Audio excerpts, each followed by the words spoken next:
Mayawati's opponents may accuse her of being corrupt. Her critics may call her authoritarian, but as far as her supporters are concerned, she still continues to be an iconic figure. They flock to her rallies in trucks, tractors, buses, and even bullock carts. Though she's managed to retain her stranglehold over the Dalit community, the others, notably the Brahmins and minorities, have begun to drift away. The massive overdrive in terms of giving the Dalits a sense of pride has begun to alienate the others. यहाँ तक उनका अपना hold है अपने social base पर, वो intact है। वो पूरी तौर से जो दलित शोषित समाज तबके हैं और खास तौर दलितों का जो बड़ा आबादी का है, जिस जाति को गुलाम करती है, वो अभी पूरी तौर से उनके साथ है, इसमें कोई शक नहीं है। वो सवाल उठता है यूपी की जो सिचुएशन है उसमें कोई भी व्यक्ति या कोई पार्टी केवल एक कास्ट ग्रुप के हिसाब से सत्ता में नहीं आ सकती। But the most potent weapon in her opponent's arsenal to attack Mayawati Raj had been allegations of corruption, like the one around the National Rural Health Mission. Matters were made worse when the BSP chief indulged in token sackings, that too just before the elections. It reeked of blatant disregard for propriety of running a clean government. It was a stick that all of Mayawati's opponents used to beat her popularity down with.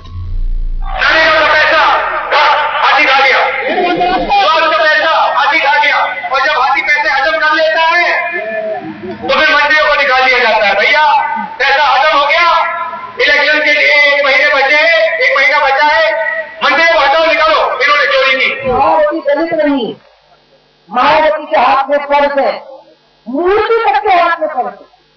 Mayawati ने जो मूर्तियां बनवाई है वो मूर्ति के हाथ में भी पर्स है।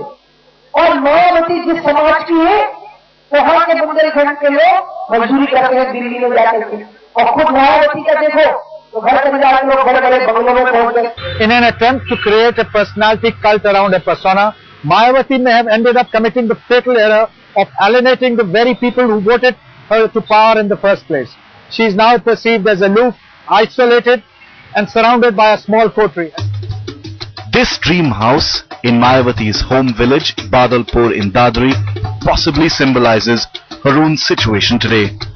A 40,000 square meter plot, 2 jumbo parks, a helipad, all of it taken away from villagers. Many had protested, a union was also formed, but it had been crushed. From a mass leader representing the downtrodden to becoming the establishment herself, Mayawati, in her 4th stint as Chief Minister, removed herself the furthest from her support base. जहाँ अधिग्रहण की जरूरत ही नहीं थी, 3 फसली जमीन थी, चारों तरफ नहर का पानी था, गंगा जल था, वो जमीन सोना उगल रही थी, उसको अधिग्रहण कर लिया। और किस लिए? सिर्फ एक अपना महल बनाने के लिए, अपने महल का सौंदर्यीकरण करने के लिए, बाकी और कुछ भी तो नहीं हुआ है। औद्योगिक विकास के नाम पे जमीन एक्वायर की है, औद्योगिक विकास कुछ भी नहीं है सिवाय पार्क और अपना महल और एक हेलीपैड, वो पता नहीं किसके काम आएगा। इस 5 साल के दायरे में गांव के लिए कुछ नहीं किया उसने। नाराजगी हुई है कि हम तो बर्बाद कर दिए उन्होंने। जमीन नहीं हमारे पास, थोड़ी थोड़ी जमीन नहीं, बच्चों को नौकरी नहीं और खेत क्यारी कुछ नहीं रही, बर्बाद हैं। As the 7-phase election progressed across UP and the writing became more and more clear, so had Mayawati appeared increasingly aloof, isolated and out of reach of the people who had catapulted her to power the last time. The Queen has now been dethroned, and never having mentored a political heir, Mayawati can only rely on herself to gain back all that she has lost.